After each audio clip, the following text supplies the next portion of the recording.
بسم الله الرحمن الرحيم الحمد لله واشهد ان لا اله الا الله وحده لا شريك له واشهد ان محمدا عبده ورسوله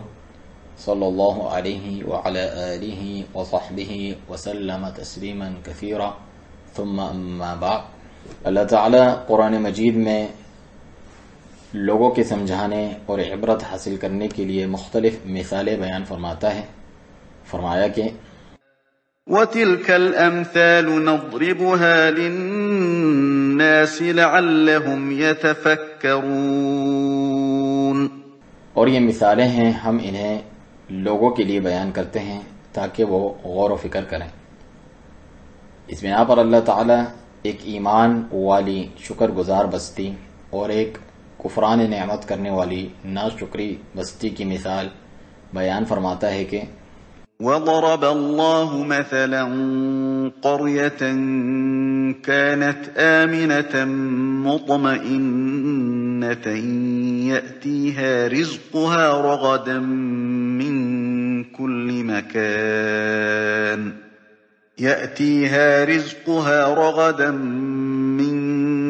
كُلِّ مَكَانٍ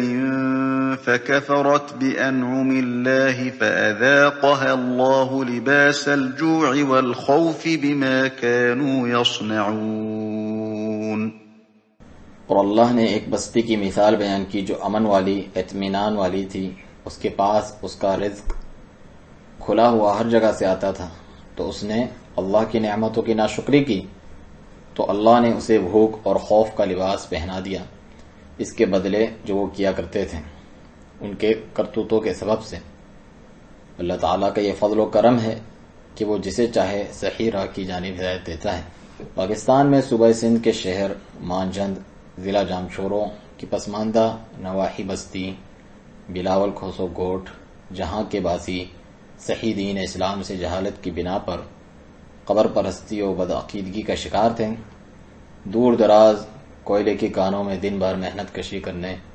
اور ناخواندہ ہونے کے باوجود اللہ نے انہیں صحیح راہ توحید و سنت اور سلف صالحین کے منہج کی جانب رہنمائی فرمائی، اور وہاں اسی بنیاد پر ایک مسجد کا قیام ہو جو مسجد السلف الصالح کے نام سے مشہور ہے، اور کتاب و سنت کی روشنی میں اہل علم کا کلام ان تک پہنچایا جانے لگا۔ اب علم و ہدایت کی چاہت و لگن میں لوگ باقاعدہ تعلیم حاصل کر رہے ہیں۔ سچ فرمایا رسول اللہ صلی اللہ علیہ وسلم نے، لَيَبْلُغَنَّ هَذَا الْأَمْرُ مَا بَلَغَ اللَّيْلُ وَالنَّهَارُ، یہ معاملہ اسلام کا وہاں تک پہنچے گا جہاں تک دن اور رات آتے ہیں، یعنی ہر جگہ۔ وَلَا يَتْرُكُ اللَّهُ بَيْتَ مَدَرٍ وَلَا وَبَرٍ إِلَّا أَدْخَلَهُ اللَّهُ هَذَا الدِّينَ، اور اللہ تعالیٰ کوئی بھی گھر، خواہ وہ پکی مٹی کا بنا ہو یا اون اور بالوں سے بنا ہو، مگر اس میں ضرور اس دین کو داخل کر دے گا۔ بِعِزِّ عَزِيزٍ أَوْ بِذُلِّ ذَلِيلٍ عِزًّا يُعِزُّ اللَّهُ بِهِ الْإِسْلَامَ، عزت دار کی عزت کے ساتھ یا ذلیل کی ذلت کے ساتھ، یعنی عزت یعنی اس کے ذریعے اللہ تعالیٰ اسلام کی عزت نصیب کرے گا۔ وَذُلًّا يُذِلُّ اللَّهُ بِهِ الْكُفْرَ، ذلت مطلب اس کے ذریعے اللہ تعالیٰ کفر کو ذلیل کرے گا، یا پھر اسلام اپنانے والے عزت پائیں گے اور ٹکرانے والے ذلت۔ اور یہ حدیث تمیم الداری رضی اللہ عنہ صحابی سے روایت ہے، اور آپ خود فرماتے ہیں آگے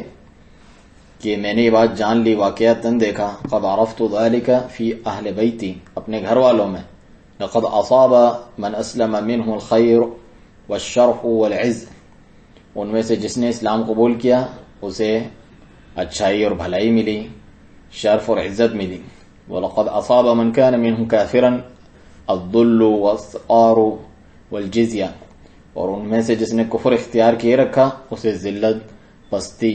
اور جزیہ دینا پڑا۔ اسے امام احمد نے اپنی مسند میں روایت کیا، اور شیخ البانی تحذیر الساجد میں کہتے ہیں کہ یہ مسلم کی شرط پہ صحیح ہے۔ اور تو اور اس بنجر علاقے میں جہاں پانی کے کنویں کے لیے لوگ ترستے تھے، وہاں اللہ تعالی نے میٹھے پانی کو جاری و ساری کر کے لہلہاتے کھیت تک عطا فرما دیے۔ سچ فرمایا رب سبحانہ و تعالی نے کہ وَلَوْ أَنَّ أَهْلَ الْقُرَىٰ آمَنُوا وَاتَّقَوْا لَفَتَحْنَا عَلَيْهِم بَرَكَاتٍ مِّنَ السَّمَاءِ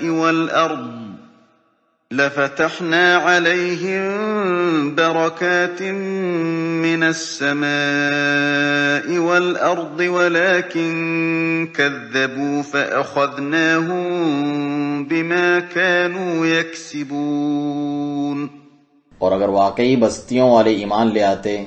اور بچ کر چلتے، تقوی اختیار کرتے، تو ہم ضرور ان پر آسمان اور زمین سے بہت سی برکتیں کھول دیتے،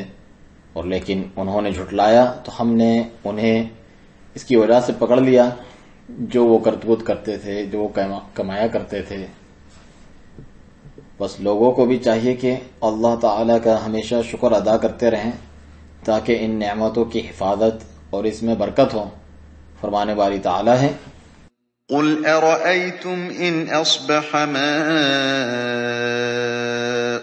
غَوْرًا فَمَنْ يَأْتِيكُمْ بِمَاءٍ مَّعِينٍ۔ کہہ دو کیا تم نے دیکھا اگر تمہارا پانی گہرا چلا جائے، یعنی زمین کے اندر تہ میں چلا جائے، جذب ہو جائے، تو کون ہے جو تمہارے پاس بہتا ہوا پانی لائے گا؟ اس کی تفسیر کرتے ہوئے شیخ صالح الفوزان حفظہ اللہ فرماتے ہیں في آخر سورة الملك يتحدى الله جل وعلا الكفار المنكرين لقدرته ولألوهيته وعبادته، فيقول قل أرأيتم أي أخبروني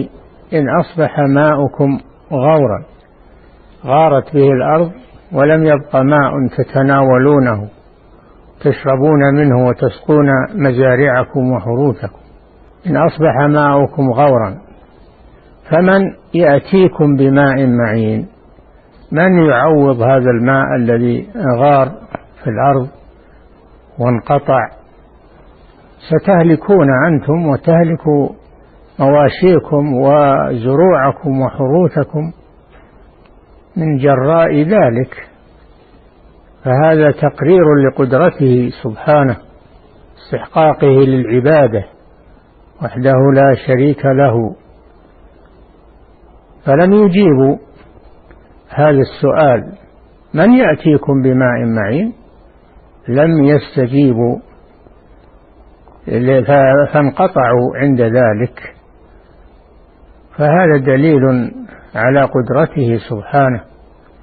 ورحمته بعباده، أنه وفر لهم الماء وأقدرهم على تناوله بسهولة، فوجب عليهم أن يشكروا الله سبحانه وتعالى وأن يفردوه بالعبادة. فهذه الآلهة التي يعبدونها كلها لا تقدر على أن ترد الماء إذا ذهب الله به، لا تقدر جميعا أن ترد هذا الماء، فدل هذا على عجزها وعدم صلاحيتها أن تعبد مع الله سبحانه وتعالى۔ سورۃ الملک کے آخر میں اللہ جل وعلا نے ان کافروں کو دھمکی دی ہے جو اس کی قدرت، الوہیت و عبادت کے منکر ہیں، کہ فرمایا قل ارأیتم، یعنی مجھے خبر دو، بتاؤ تو صحیح، ان اصبح ماؤکم غورا، زمین اسے جذب کر کے نیچے لے جائے پانی کو، اور کوئی پانی اوپر باقی نہ رہے جسے تم پا سکو اور جس سے خود بھی پیو اور اپنے کھیتوں فصلوں کو بھی سیراب کر سکو، ان اصبح ماؤکم غورا فمن یأتیکم بماء معین، کون اس پانی کا بدل لا کر تمہیں دے گا جو زمین کے اندر ہی جا کر رک گیا ہے، عن قریب تم اور تمہارے مویشی، کھیت، فصلیں سب اس وجہ سے ہلاکت کا شکار ہو جائیں گے۔ لہذا یہ اللہ تعالیٰ کی قدرت اور اس بات پر دلالت کرتا ہے کہ وہ اکیلا ہی بلا شرکت عبادت کے لائق ہے۔ وہ لوگ اس سوال پر لاجواب ہو گئے کہ فَمَن يَأْتِيكُم بِمَاءٍ مَّعِينٍ، تمہارے پاس بہتا ہوا پانی پھر کون لا کر دے گا؟ وہ لاجواب ہو گئے اور ان کی بولتی بند ہو گئی۔ لہذا یہ اس کی قدرت اور اپنے بندوں کے ساتھ رحمت کی دلیل ہے کہ اس نے وافر مقدار میں کھل کر انہیں پانی مہیا کیا اور اسے حاصل کرنا بھی آسان اور باسہولت بنا دیا۔ چنانچہ ان پر واجب ہے کہ وہ اللہ کا شکر ادا کریں اور عبادت میں اسے اکیلا قرار دیں، اور یہ جن معبودات کی وہ عبادت کرتے ہیں سب کے سب مل کر بھی اس پانی کو واپس نہیں لا سکتے جو اللہ تعالیٰ لے گیا، سب مل کر بھی یہ نہیں کر سکتے۔ لہذا یہ ان کے عاجز ہونے اور اللہ تعالیٰ کے ساتھ عبادت کیے جانے کے لائق نہ ہونے کی دلیل ہیں۔ آخر میں دعا ہے کہ اللہ تعالیٰ انہیں اور ہم سب کو اپنے عقیدے و منہج و عبادات و اخلاق و معاملات میں کتاب و سنت اور منہج سلف صالحین پر استقامت عطا فرمائے، اور نہ صرف ہمارے وطن بلکہ پوری دنیا میں توحید و سنت کا بول بالا ہو۔ آمین یا رب العالمین۔